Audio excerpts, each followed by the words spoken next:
Hi, everyone. Welcome to the show. I'm Dr. Nicole, and today we're going to talk about how you as parents can help children get on board with healthier ways of eating, especially if they may require a more restrictive or specialized diet.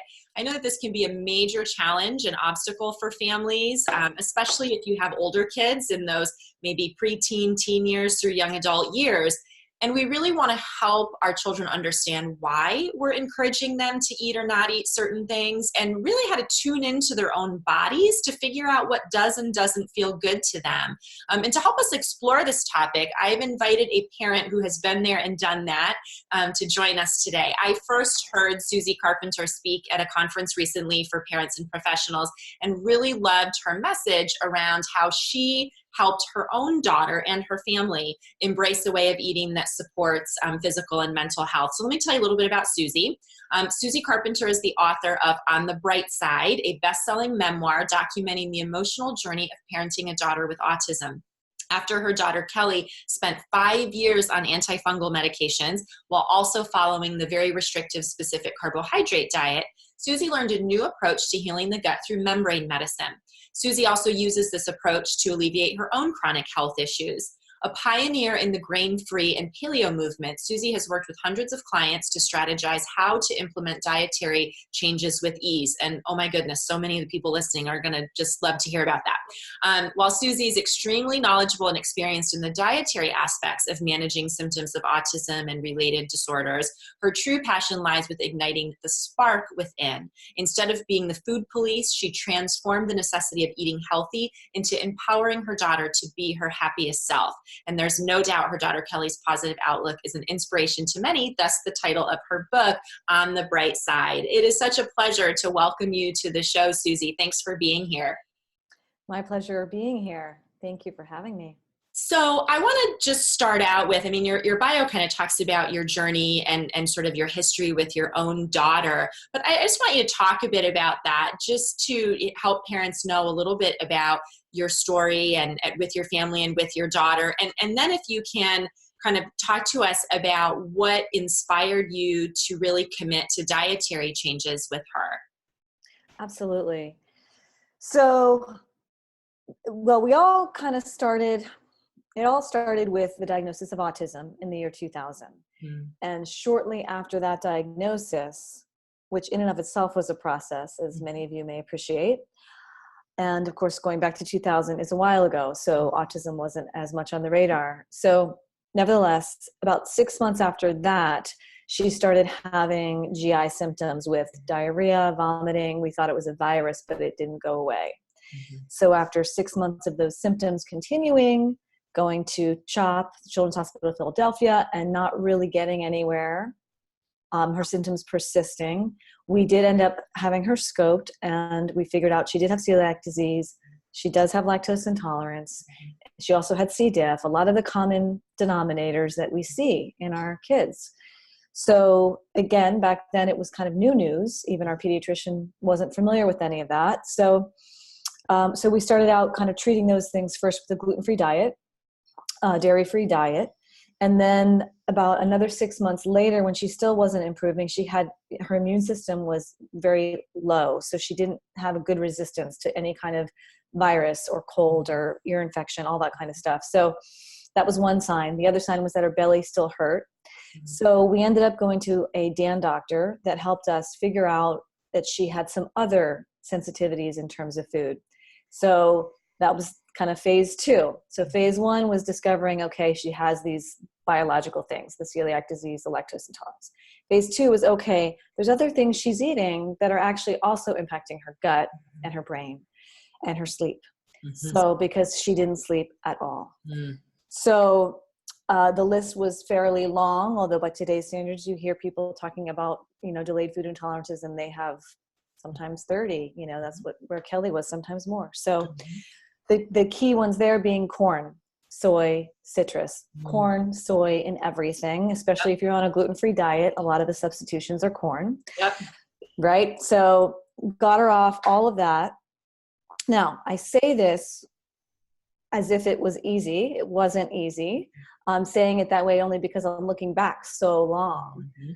But anyone looking to implement these changes and has not done it, it does take patience and time and trial and error. And that's exactly what we did. And the good news about that is that it actually helps you to see more clearly why you're doing it. It helps you to see more clearly what's happening in your child. So instead of just following a list and going, okay, check it off, you're actually watching, observing, and seeing and saying, okay, this is actually something we need to do. So that's the beginning of the tuning in part. So now this cute little girl at the time is 6 years old, blonde hair, blue eyes, my little baby, my second born. And she looks up at me and says, "Mommy, can I please have some orange juice?" when she's not supposed to be drinking any orange juice. And I cave and I say, "Sure, you can have some orange juice." And then we see Jekyll and Hyde. We see the tantrums. We see the screaming. We see the hitting. We see the throwing things. And that's when I started to really, pay attention. I started a journal, writing everything down. Because with autism, you're also kind of tracking. We had ABA in our home, almost 40 hours a week. You're tracking behaviors and all of that too. So it kind of coincided. I would watch and say, okay, these things are connected. Everybody thought I was pretty crazy at the time because, again, there wasn't a lot of talk about this, but in my gut, I really started to get stronger and stronger and stronger in my belief that, yes, this was making a difference. So then phase 3 was going grain-free. And our Dan doctor recommended that because Kelly, as you mentioned in my bio, was on Lamisil for 5 years, an antifungal. She tried what the doctor called the antifungal parade, which was a whole long list of different antifungals. And some of them worked, some of them didn't, but the Lamisil was the winner. And so when she was on the Lamisil, her behaviors were less. She was more calm, she was more focused, and she slept. So it was kind of a nice magic pill. But we knew that it wasn't the true answer, and we had to keep getting her blood checked to make sure her liver enzymes weren't elevated and there wasn't a problem there. So eventually we got her on this grain-free specific carbohydrate diet. That was the next step. And I decided to go on that with her. So if anybody's tried that diet, I don't know your audience, it's tough. Yeah. It's really tough. It's a very tough one. And so I love how you're laying this out in stages because sometimes people will say, yeah, our practitioner recommended starting with a specific carbohydrate diet. And I'm like, okay, that's where you're going to start. That's going to be rough, right? You're saying this was an evolution for you, starting with the gluten and dairy free, kind of getting your feet under you with that, and then moving to, removing some corn and soy, and then the SCD diet, because it's a tough one. Yeah. Yeah.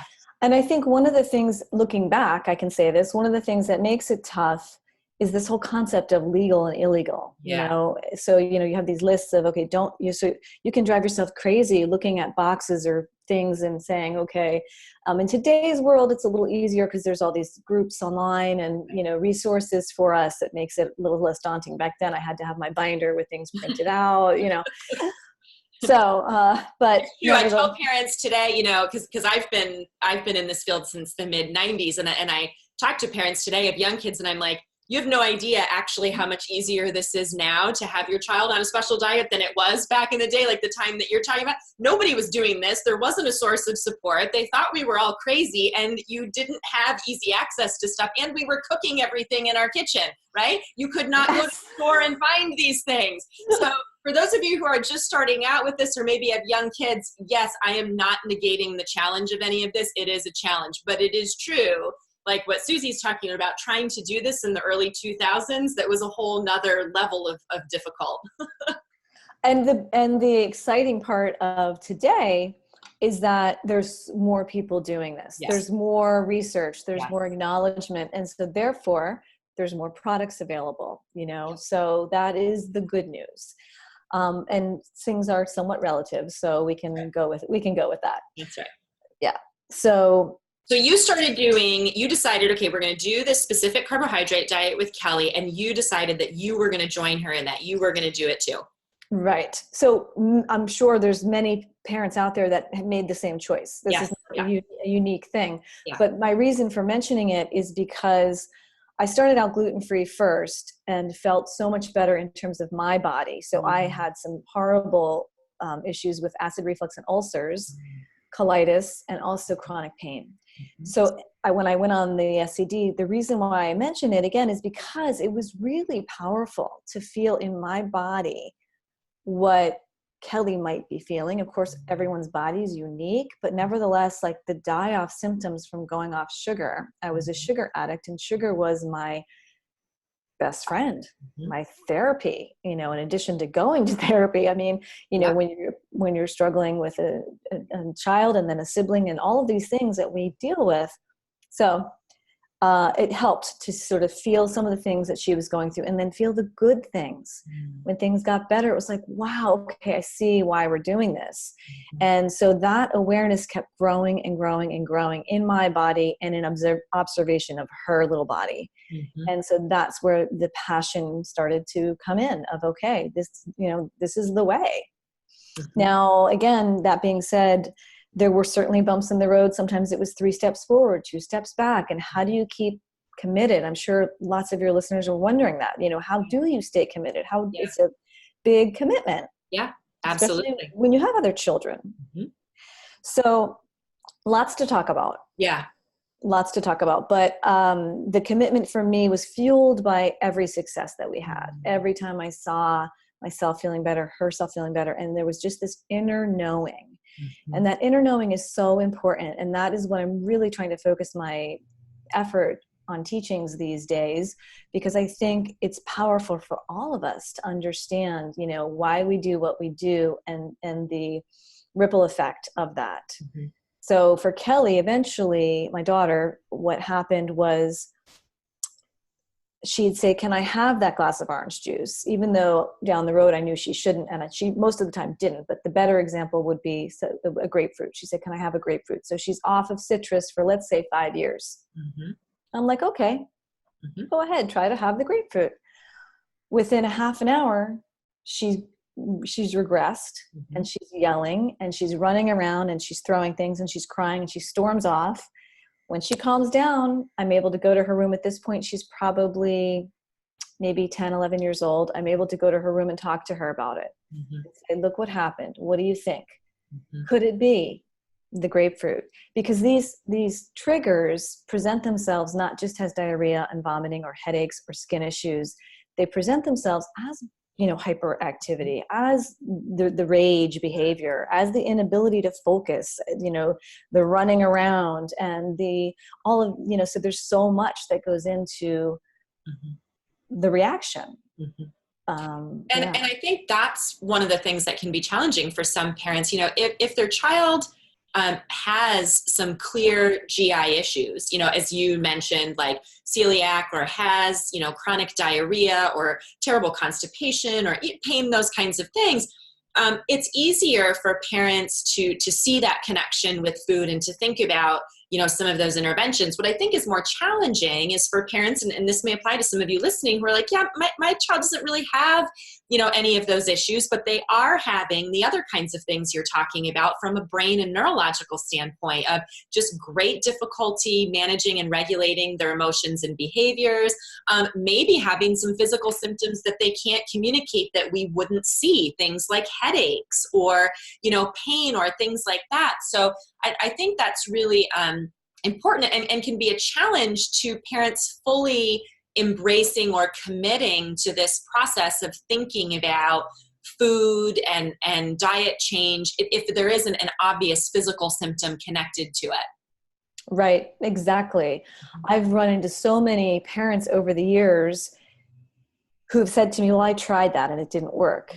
Well, my next question is, well, can you please tell me a little more? Yeah. I would love, let's sit down and talk. Like, how did you do it? I'm not saying that what you did didn't work. I'm just curious, that place of curiosity, because my belief system is such that there's always a way.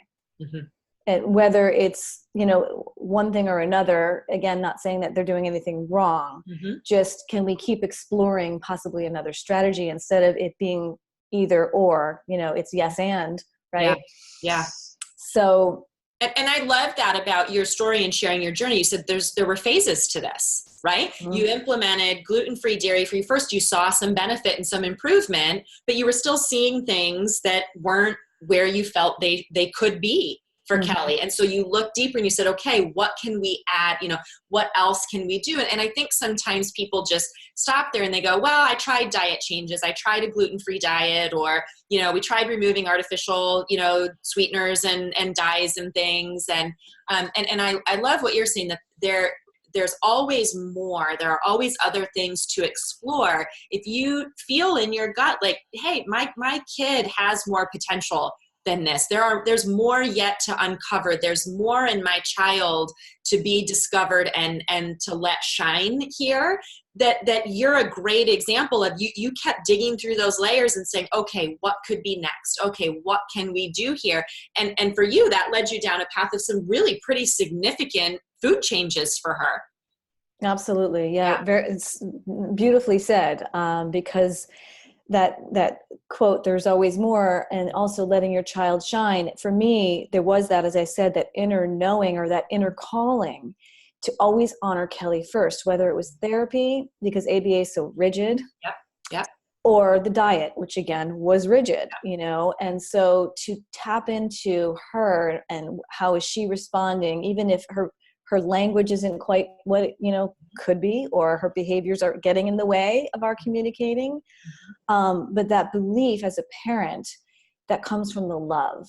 And we talked about this, you know, when I was at the conference, you know, just that we all love our children, but when our belief system and our actions are really centered around that sort of, you know, knowing what you can't see it, but you somehow believe it because you believe in them. You believe in something bigger than what you can see. And you believe in not giving up, and you believe in them being their best. Like Kelly and I will have conversations. We do this because we want to be our happiest selves. You know, if she gets a little grumpy, even today, she's 23. So she's making a lot of her own choices. And we'll just have that conversation. And luckily we started that, you know, earlier on. That's another thing. I'm sure some of your listeners are starting this later, and it's harder to implement changes with a teenager or an adult than a child. So these conversations are so important if they're able to communicate, you know, with language. So that mindset, that belief, and, you know, there's also the component, I think, with medication. I had said she was on the Lamisil. There was a point where she also had a diagnosis of ADHD in addition to autism.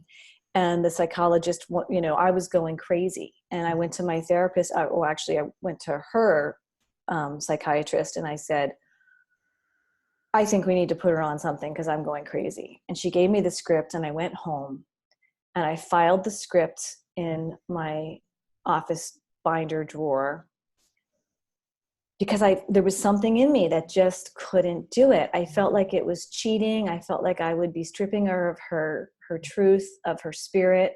I knew nothing about medication. I had no personal experience with it. I had read no books on it. It was just, again, this inner knowing of, I just couldn't get myself to do it. And I talked to many other parents at therapy, at speech therapy, at occupational therapy, the therapists, the teachers, and they all were recommending, put her on this drug, that drug, this one works, this one's working for my child. And I felt bad. I thought, okay, well, they're all doing it and I'm not. Maybe I'm a bad mom. And it's the same thing, I think, with the diet, where you feel like maybe I'm hurting my child by removing nutrients. Oh, they're not having milk. Oh, they can't grow. The calcium in their bones. You know, so these are all the things that I'm bringing up that relate to the fear. And when we lean into the love, it's the belief. Okay, I believe this is the right thing to do. I believe that I'm going to be actually harming her if I do give her the drug. So even though I'm different, and even though I'm choosing the road less traveled, I have to go with my belief to be whole, to be, you know, in my truth. So that's kind of how I operated. And so she never went on any medication. And I know I've heard you talk about that from all different angles, and I appreciate you for that. But you know, I love you sharing that, and so many of the parents listening now, you know, so many of our listeners that really resonates with them, because these things are the road less traveled, right? Whether we're talking about, you know, not overusing medication with kids, or we're talking about trying nutritional interventions while the pendulum is shifting. I think it's swinging in more in that direction. this still is the road less traveled, and there can be a lot of pressures from other families, from therapists, from teachers, from, family members, whatever, to just sort of do the things that most people are doing. And I love that what you're saying is you decided early on in this process that you needed to be true to you and to what felt right to you as a person, as Kelly's mom, as her advocate, and to really use that as sort of a guiding light in this process, as opposed to just what everybody else thought should happen. Mm-hmm. Yeah. And I think that's hard. That's really hard for people. And so I love that you're speaking to that. And I think one of the things too, like all of this stuff can get so stressful for parents and for families, right? Like the diet changes and the therapies and just having a child who can be challenging to support and manage on a moment-to-moment basis. And one of my beliefs both as a parent myself and as a clinician is one of the most profound and fundamental things we can do to help heal kids is to bring stress levels down in families and in parents in particular. And so you're really speaking to that, right? Of saying, I recognized for myself as a parent the choices that I needed to make that were going to feel good to me and reduce my stress. And the therapeutic value of that, I think, is profound. That's an incredible insight, actually, that you're seeing in this conversation, because the mindset piece and the stress piece really where that showed up was with Kelly. We were doing all the right things, and we were actually probably going fast forward to 2010, another 5 years ahead. She was doing quite well, but took a huge step backwards because of school issues. Mm-hmm. And I didn't see that. I couldn't see the forest from the trees. And I kept thinking, okay, what am I doing wrong? What am I missing? And it was the mindset piece. It was the bullying happening at school. It was the teachers not understanding her, and all of that negativity and stress that she was feeling that was impacting her body and her biologics, actually, because we saw it in blood work, and so, phenomenal insights that you offer with that, bringing that up, because it feels often like it's more stressful to do the thing that's hard, but if it's in alignment with what you believe, it's actually less stressful. Yeah. That's a beautiful way to put that. You touched on something a minute ago that I want to circle back to, because I think this is an area of struggle for a lot of families, and that is how, it's one thing, as you said, to implement these things when your child's little and you have more control, right? But as they get into those tween and teen and then into the young adult years, that's challenging to stick with some of these things, particularly for many kids. We're talking about these are lifelong health strategies and nutrition approaches for them, right? While we can do a certain amount of healing at a root level and maybe help kids as they grow to be able to tolerate more things, the reality is for many kids with neurodevelopmental issues, these are things that are going to support their brain and their body throughout their lives. So how do we, how have you done it, and what suggestions do you have for parents around helping your kids stick to the things that help them and work for them, while also trying to foster that very normal desire for them to have more independence as they get older? It's a tricky thing. It's a very tricky thing. And I believe that when we know ourselves, when we know our children, and while that sounds sort of woo-woo or cliche, there's a lot to be said for that awareness of, your own triggers. Like, do you have a sense of needing to be in control? And so therefore, when your child's not doing what you're saying, you get triggered, right? So that awareness that it is a two-way street, that awareness of both self and the other, really, I think, is a powerful lesson. And being willing to be vulnerable in that, and to bring up the choices, and hopefully be able to have that conversation so that there is that give and take. So you can say, well, if there's something, I don't know, an example, a common example is, the birthday party, or the friends all going out for a movie and they want to get the popcorn or they want to get the pizza. I think those kinds of decisions have to be made by you on an individual basis, because again, you know your child best. They know how they feel in their body. What are they going to do? If they have that popcorn at the movie theater, are they willing to pay that price, or the pizza, or would they rather not feel sick, and then is there a substitute? Can they bring something? Can they buy a snack instead, or buy a soda? I mean, I know a soda is not great, but a Diet Coke in some cases is better than the movie theater popcorn. And that's what we did with Kelly, and they even have the caffeine free now. So you can get the caffeine free, or get, so those kinds of sort of layers of the choices, again, going back to that, okay, it's not all or nothing. It's not, either or. Can we kind of layer in some things and remembering it's not, if something does happen, you make a mistake, they make a mistake. It's not the end of the world, and we get over it and we move on. And so there's that constant sort of need, I think, to be in conversation, whether it's, beforehand. There's always a beautiful thing to have prep. Yeah, especially with our kids, I think, on the spectrum, or any kind of these kinds of challenges, to prepare them for what might be coming. And then, of course, the post, and this is, I think, true even with people who aren't on the spectrum, or just looking at dietary changes and struggling. It's kind of, how do you prepare, and then how do you respond afterwards? Because it's almost, it makes it more objective. It takes out the emotional component and that sort of attachment and judgment. We don't want that. We really want to try to just be as objective as possible and look at it at face value. And that's how we kept going. And that's where the journaling came into. The journaling was really helpful to sort of connect the dots and then say, okay, it helps fuel your inner knowing. Because you said how do you know, right? How do you know?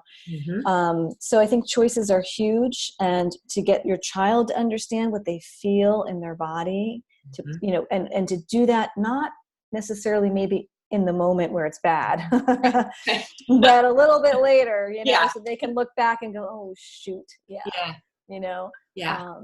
So those are just a few thoughts. And I think working with someone on these kinds of things too, if you can get somebody to coach you or help you through some of the challenges, that also helps, because either they can talk to the child, so it's like a third party, right? It's not mom or dad saying it, it's someone else, and again, that helps them to feel more empowered. I think the key is for you to feel empowered and them to feel empowered, and that you work together in it.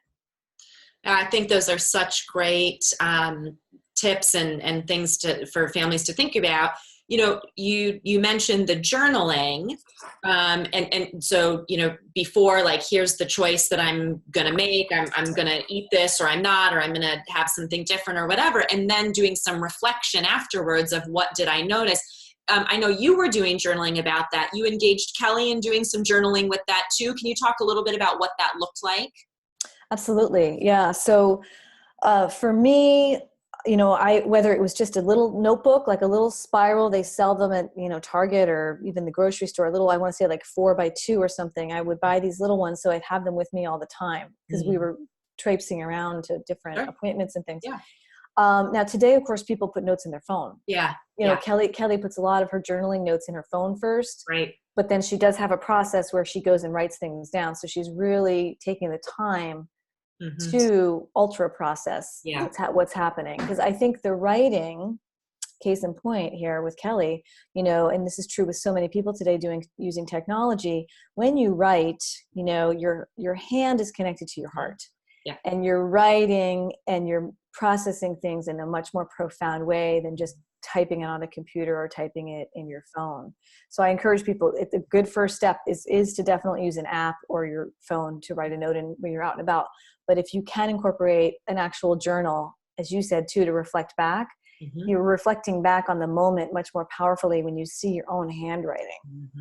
There's good research on that now, actually showing us in so many ways why actually physically writing things out is better from a memory standpoint, from an emotional processing standpoint, just all of that. So I love that. And I like too, as a clinician, kids and people having something tangible that they can, like when they encounter a situation, again, like you were using the example of going to a movie with a friend, they can flip back easily and say, okay, how did I handle that time? What what choice did I make the last time? How did that work out? Oh, right. I decided to do this, and then this is what happened. And it helps inform your decision-making then for the next time. And so I like having the tangible journal, but I think, it's also great. However people are going to do it is how you should do it, right? Whatever is going to work for you and get you keeping track of things is the method you should use. Absolutely. The key is just doing that, like taking the time, because in taking the time, whether it's digital or on paper, you're taking the time to pause. Mm-hmm. You're taking the time to reflect. You're taking the time to be mindful, and you're taking the time to acknowledge yourself, your body, and the environment, whatever that may be, your food, the people, blah, blah, blah. So, which is such a huge thing from the standpoint of autism and related disorders too, because just from a brain and processing standpoint, that self-awareness, that awareness of, of myself, of my own physical sensations, my emotions, my reaction to the environment around me, that can be challenging. And this gives practice for that too. So not only is this sort of keeping track of things and having a journal, not only is that helpful as far as solidifying for them what feels good or doesn't feel good to me as far as the eating choices I'm making, but it's really working on one of those core issues of self-awareness and how things impact me, which is huge. Yeah, and you brought something up too that's, I think, important to mention, which is, a lot of times with therapies like ABA, and I apologize because I'm somewhat of a, older person in this world, but so I don't know what they're doing today. But when we did it, there was a reward component. Yeah. Right. So when you're doing, making changes, I think just human behavior, you would be the expert on this. Is to build in some kind of the reward. And so when you're making these changes, the choices, in other words, the substitutions, the alternatives. And today we have all these options for healthy alternatives, because the homemade cookies that I used to make don't compare to the Simple Mills one you can buy today. They look like real cookies. They come in a box, So, but to build in the reward and to use the things that work. So your child, but you also know the strategy. So like first then was such a powerful one for us. Yeah. So first, eat this, then you can have that. So using some of those strategies in the process, especially in the beginning, until you get in the groove, until you really fully know what's happening, I think is a super powerful tool.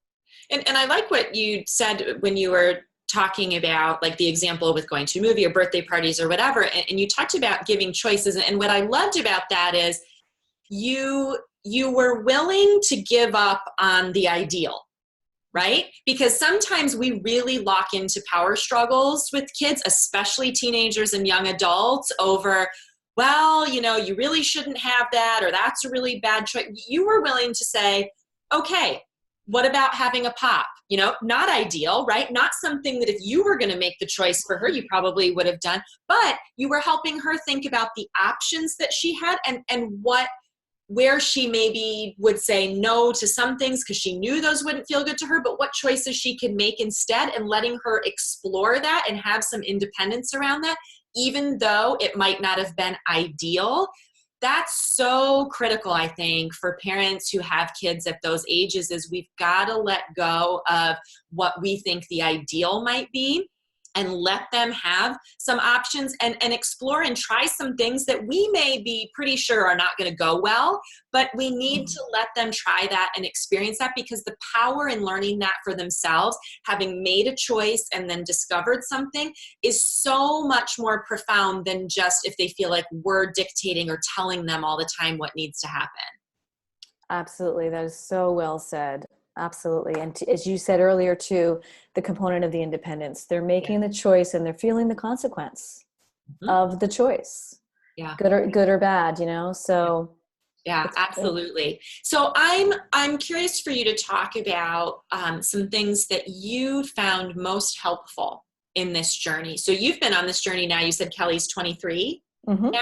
So young adult, you've been on this journey for a while. What are some of the things that you have found most helpful, particularly in terms of the food and the health types of pieces with her? Yeah, so I think definitely just being in conversation is number one, because all through, so she was at a school for a long time that she'd be leaving at 6:30, and probably like a lot of you listeners, I mean, our kids go to schools that aren't right in our backyard. So, she leaves at 6:30 in the morning, comes home at 4:30 in the afternoon, and she's not buying a meal there. Everything's packed, and you're making these special foods and whatnot. So being in that conversation, being prepared. So knowing that, acknowledging that, and arranging my schedule to be available to be home when she comes home with a meal ready for her, feeding her the good stuff first, so when she's famished, have the chicken, the roasted chicken and the green beans, maybe a few potatoes, whatever it might be, and then move into the ice cream or whatever, dairy-free ice cream or whatever, she may be craving or wanting. That's a special treat, because that's in a sense too rewarding her for the long day. Okay, you're gone that long. Definitely low blood sugar, not a lot of things to eat. The lunchbox thing is crazy. So I think that just being in conversation. Now, some parents, if your child's able, having them pack the lunch, make the choices. Again, we would have those conversations, but she wasn't upset about any of the things I was packing, so I could pack things. It was fine. But, empowering them in that way too. They can pick what they're putting in their lunch. So that's a good thing too. And the drinks or whatever they're going along with, taking along with them. So certainly number one is definitely the conversation there, so that then she's in these other situations, whether it's at school, with her friends, with family, when I'm not around, to be able to make those choices and carry on in the way in which she needs to, and not feel like, oh, mom's not here right now. Because people used to joke with me and say, oh, okay, you're, I'd be at a friend's house or something and say, oh, so is Kelly home eating Oreos? And because I actually still bought some regular food for her sister and my husband, because her sister in particular, life being so compromised in terms of her space and time and mom time too. So, Kelly I was lucky she didn't go into the drawer and, steal the Oreos. But so I think that's key, and getting, so there was a turning point where it was like, okay, I'm no longer the food police. This isn't about me controlling what's going in her body. It's really about her feeling what's happening in her body. So I think that those are really the big key components. And then in the teen years, again, that concept of, trying to bring out the independence through the choices.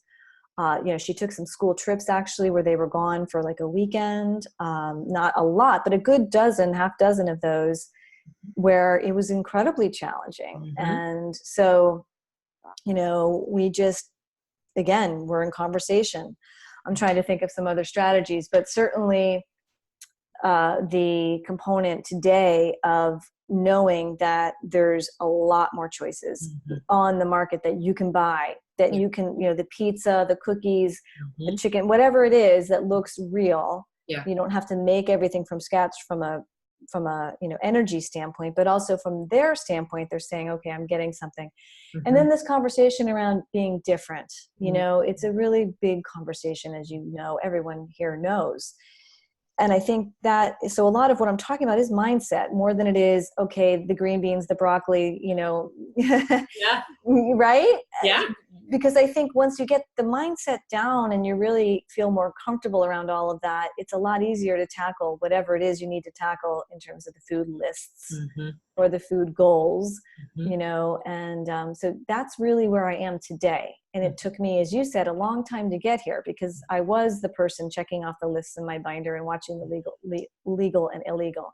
But I didn't have anybody helping me either. Right. I was on my own navigating it. And so that's why I became a coach, because I thought, wow, well, how cool would that be to be able to help other people going through these challenging times and be able to say, I get it. Why don't we try this? Why don't we try that? I kind of call myself a food strategist half the time, because it's not the role of the dietitian, it's not the role of the doctor. It's really more about the strategy. As I said before, it's the belief that there's always a way.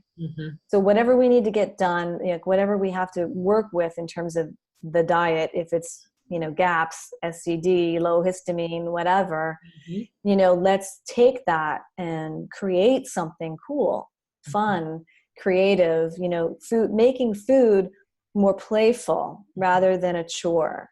Yeah. That to me, I think, was the biggest thing of all in terms of the food piece, because I was the kind of person, I always enjoyed cooking and I was a good cook, but I had to have a recipe. I couldn't cook unless I had a recipe. And for me, this whole journey opened me up in many ways to feeling less fear, to feeling less restricted. And that part of that was the cooking, was okay, I can actually make something from these three things and not have a recipe. And I gained confidence then in that process. I think that's huge for a lot of people too, because when you're not comfortable with the food, it's definitely more overwhelming. And so that taking the time to experience that can be incredibly powerful. And it just happens through time. I just was at an event last night for our local soup kitchen. I cooked a fundraising dinner for 35 people. And one of the people that was there was a friend of mine. And we were all sitting at a table, and I don't remember the exact conversation, but the gist of it was, she said exactly that. She said, Suzie taught me and this, and she doesn't have any children with special needs, but she just said, and I didn't realize that I taught her that. It wasn't something that we specifically talked about, but in watching me, she felt that she learned that. And so for me, that really, really helped to loosen up and accept and continue the commitment, because it was no longer, as you said earlier, the stress. It was so much less stressful. And that's so important. Yeah. And I love, you're talking about really shifting the mindset from all the reasons why something's hard or can't work to looking at what are all the ways this can work.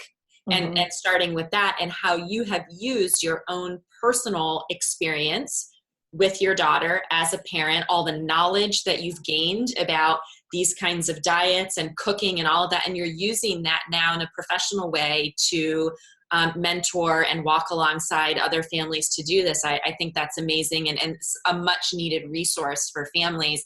I'd love for you to share where people can find you online if they are interested, and I hope they are, in learning more about you, about your book that you have. Talk a little bit about where they can find you.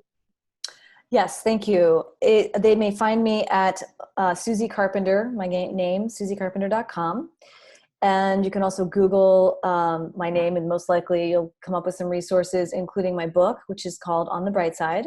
And that is available on Amazon. Go there, read the reviews, check it out. Yep. It is a memoir, so it doesn't give you any step-by-step. That's my next book I'm working on, is a recipe book and some more step-by-step instructions for people. Yeah. So, and if you're interested in, coaching, if you're interested in learning more recipes, strategies, things like that, just, go to my website, hit the contact form, shoot me an email, and we'll have a conversation. Awesome. I highly recommend that you check out Suzie's book. We'll have all the links below with where you can find all of that. And also, you've got great recipes. One of the things that I was really impressed with when I heard you speak was you really have, honed a lot of really great recipes. And because you've been living this with your daughter, the things that families need to have replacements for. And so you've really got some great recipes and things available. So I just really want to encourage all of you listening to check out Suzie's website, check out her book, lots of great resources there. Suzie, thank you so much for being here with us today. This has been really just such an enjoyable and beneficial conversation for people. So thank you for taking the time to be with us. You're welcome. Great to be here. And it's all about the karma. I appreciate you and everybody for listening. Thanks. Thank you. All right, everybody. That's it for this episode of the Better Behavior Show. We will see you here next time.